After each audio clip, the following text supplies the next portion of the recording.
नमस्कार दोस्तों, मैं जुगल किशोर आप सबका अपराध की कहानी के नए एपिसोड में आपका सबका स्वागत करता हूं। दोस्तों, आप सब हमारे साथ जुड़े हुए हैं। चैनल को सब्सक्राइब करें और लाइक करें और कमेंट करें। आपके सहयोग से मुझे हिम्मत मिलती है। कहानी अच्छी लगे तो अपने दोस्तों के साथ शेयर जरूर करें। चले आज की कहानी शुरू करते हैं। दोस्तों, मेरी कहानी पहले से शुरू करने से पहले यह कहना चाहता हूँ, यह जरूरी नहीं कि हमें जिंदगी में सब कुछ हासिल हो। कभी कभी जिंदगी में समझौता भी करना पड़ता है। मर्द अगर कमाएगा नहीं तो घर कैसे चलेगा। हमारी आज की कहानी में अगर कविता थोड़े से सुख के लिए किसी अजनबी के साथ इतना खुल नहीं पाती तो आज उसकी हालत ऐसी नहीं होती। अगर उसको शिकायत थी तो अपने पति से बात करती है तो किसी अजनबी के साथ घूमने जाना सही नहीं था। नमन को लगा कि कविता हमसे प्यार करती है, उसकी हर बात मानेगी। शादीशुदा 25 वर्षीय कविता गुप्ता के कदम पड़ोसी 25 वर्षीय नमन विश्वकर्मा की तरफ बहक गए।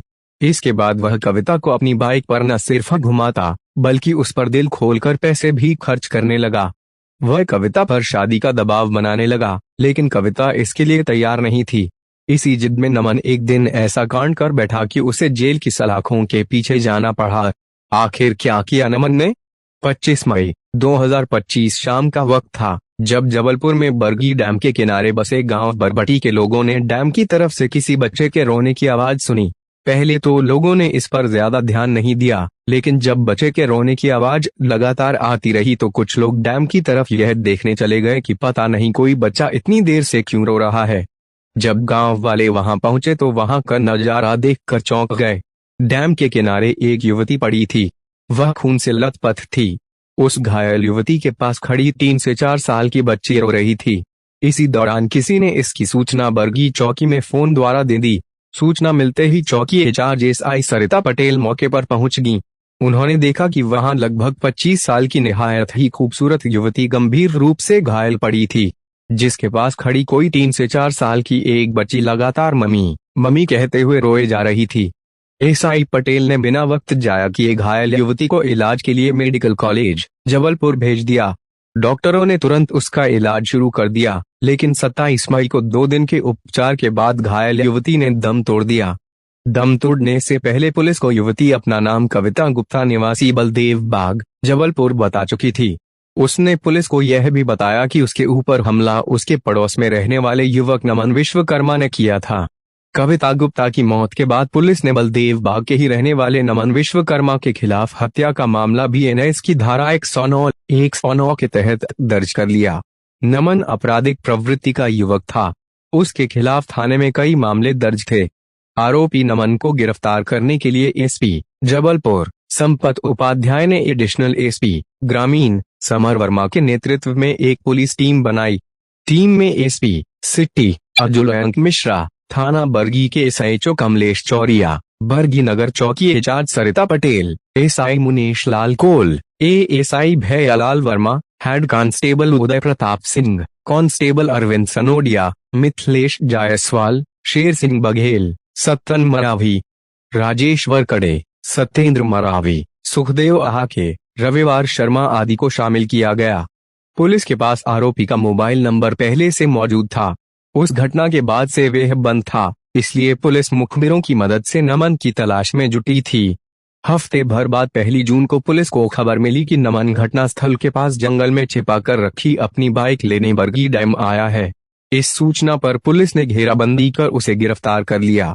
पुलिस चौकी में 25 वर्षीय नमन विश्वकर्मा से पूछताछ की तो वह कविता गुप्ता की हत्या में अपना हाथ होने से इनकार करता रहा, लेकिन पुलिस ने उसके मोबाइल की लोकेशन और घटना वाले दिन के कुछ सीसीटीवी फुटेज उसके सामने रखे, जिनमें वे कविता गुप्ता को बाइक पर बैठाकर बरगी डैम की तरफ आता दिखाई दे रहा था।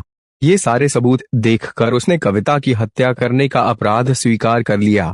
इसके बाद उसने हत्या के पीछे की सारी कहानी पुलिस के सामने बयां कर दी। पुलिस ने आरोपी नमन विश्वकर्मा के पास से हत्या में प्रयुक्त चाकू और बाइक बरामद कर ली।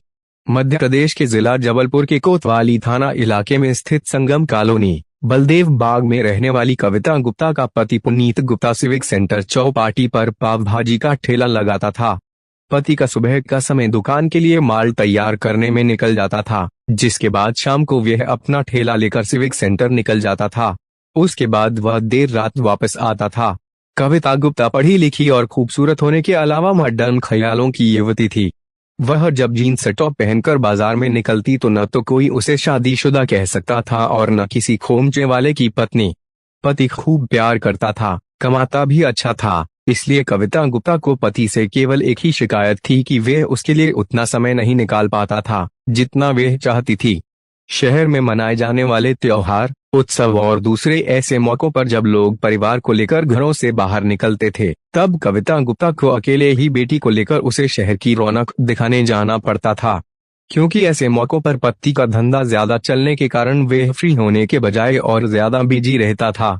कोई 2 साल पुरानी बात है। एक रोज कविता गुप्ता अपनी बेटी को लेकर ग्वारी घाट जाने के लिए निकली। तभी पीछे से बाइक लेकर उसके पड़ोस में रहने वाला युवक नमन विश्वकर्मा आकर उससे नमस्ते करते हुए बोला, भाभी जी, कहाँ जा रही हैं आप? कविता गुप्ता उसे जानती थी, इसलिए उसने छोटा सा जवाब दिया, ग्वारी घाट। मैं उसी तरफ जा रहा हूँ, चलिए मैं छोड़ देता हूँ आपको। कविता गुप्ता को नमन के साथ बाइक पर बैठने में कोई बुराई नजर नहीं आई, इसलिए अपनी 3 वर्षीय बेटी को गोद में लिए हुए वह नमन के साथ बाइक पर बैठ गई। ग्वारी घाट पर उतरकर उसने नमन को धन्यवाद दिया। नमन बोला, अभी अपना धन्यवाद बचा कर रखिए, मैं 2 घंटे बाद इसी जगह मिलूंगा, आपको वापस ले चलूंगा, तभी धन्यवाद दे देना। कहते हुए वह कविता गुप्ता का जवाब सुने बिना वहां से चला गया। फिर 2 घंटे बाद नमन वहां आया तो कविता बेटी के साथ वहीं मिली। नमन ने उसे बाइक पर बिठाया और उसे वापस घर छोड़ दिया। उसी समय उसने कविता को अपना फोन नंबर देते हुए कहा, जब भी कहीं जाना हो फोन कर दीजिए, आपकी मदद करके मुझे खुशी होगी। कविता गुप्ता ने उसका नंबर घर जाकर मोबाइल में सेव कर लिया, लेकिन यह बात उसे परेशान कर रही थी कि आखिर नमन उसका इतना ध्यान क्यों रखना चाहता है। इसलिए घंटे भर बाद ही उसने नमन को फोन लगाकर उस रोज की मदद के लिए धन्यवाद देते हुए उसकी इस मेहरबानी का कारण भी पूछा। नमन बोला, अरे कोई खास कारण नहीं है भाभी जी, मैं जानता हूँ कि आप बिजी रहते हैं, इसलिए आपको अकेले परेशान होते देखकर मुझे अच्छा नहीं लगता। कविता गुप्ता हाजिर जवाब थी, सो तुरंत बोली, इस अच्छा न लगने का कारण तो कई हो सकते हैं, वक्त आने पर बता भी दूंगा, लेकिन फिलहाल तो इसे पड़ोसी धर्म मान लो। कविता गुप्ता को नमन का जवाब अच्छा लगा, जिससे दोनों काफी देर तक बातें करते रहे। इसी बीच कविता गुप्ता को मालूम चला कि नमन के खिलाफ मारपीट आदि के कई मामले थाने में दर्ज हैं। इससे उसने सोच लिया कि वह नमन को समझा बुझाकर सही रास्ते पर चलने को प्रेरित करेगी। उसे भरोसा था कि नमन उसकी बात नहीं टाल सकता। इसके बाद एक रोज कविता गुप्ता ने उससे कहा, नमन, मैंने सुना है कि तुम्हारे खिलाफ थाने में कुछ मामले दर्ज हैं। क्यों लड़ते झगड़ते हो? मेरी बात सुनो, आज से तुम अच्छे आदमी बनोगे। भाभी जी, मैं किसके लिए अच्छा बनूं? कोई तो ऐसा नहीं जिसके लिए मैं खुद को बदलूं। मेरे लिए बदल लो खुद को, यह समझो कि आज से मैं तुम्हारी दोस्त हूँ। ठीक है, इस बात पर भाभी जी आपको मेरे साथ कॉफी पीने भेड़ा घाट चलना होगा, नमन ने कहा। कविता गुप्ता ने नमन की बात मान ली, जिसके बाद दोनों शाम तक भेड़ा घाट में घूमते रहे। फिर नमन ने उसे घर छोड़ दिया। वास्तव में कविता गुप्ता उस रोज काफी खुश थी, क्योंकि कोई था जो उसके घूमने फिरने का शौक पूरा करवाने को तैयार था। लेकिन रोज रोज नमन के साथ घूमने जाने का नतीजा यह हुआ कि दोनों एक दूसरे के बेहद करीब आ गए। पहली मुलाकात के 2 माह बीते बीते उनके बीच पनपा प्यार यहाँ तक पहुँच गया कि उनके बीच शारीरिक संबंध भी कायम हो गए। कविता गुप्ता के लिए यह कोई प्लानिंग का हिस्सा नहीं था, बल्कि बस सब कुछ यूं ही अचानक होता गया।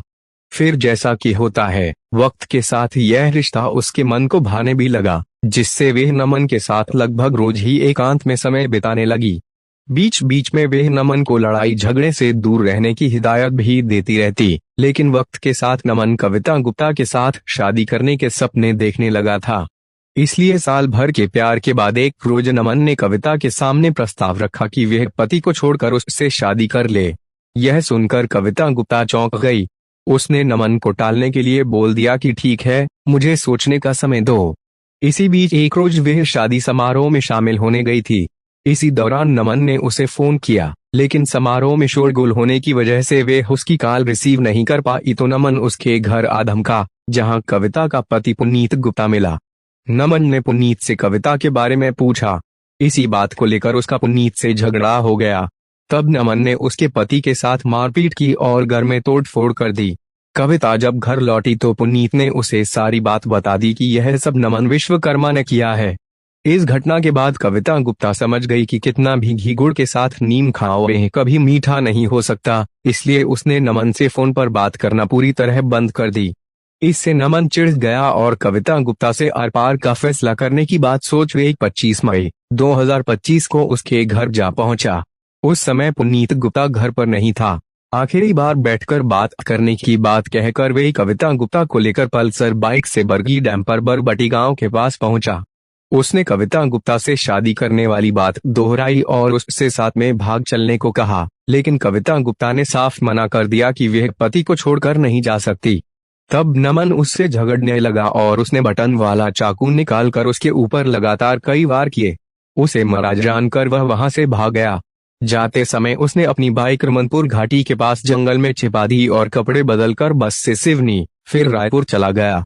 2 दिन बाद वह अपनी छिपाई हुई बाइक लेने आया, तभी पुलिस ने उसे गिरफ्तार कर लिया। पुलिस ने आरोपी नमन विश्वकर्मा की निशानदेही पर कत्ल में प्रयुक्त चाकू, खून सने कपड़े, बाइक बरामद करने के बाद उसे कोर्ट में पेश किया, जहां से उसे जेल भेज दिया गया। दोस्तों, आपको कहानी अच्छी लगी हो तो चैनल को सब्सक्राइब जरूर करना और लाइक कमेंट भी कर देना। आपका लाइक और शेयर मुझे हिम्मत देता है। कल फिर आपसे मिलेंगे एक और नई कहानी।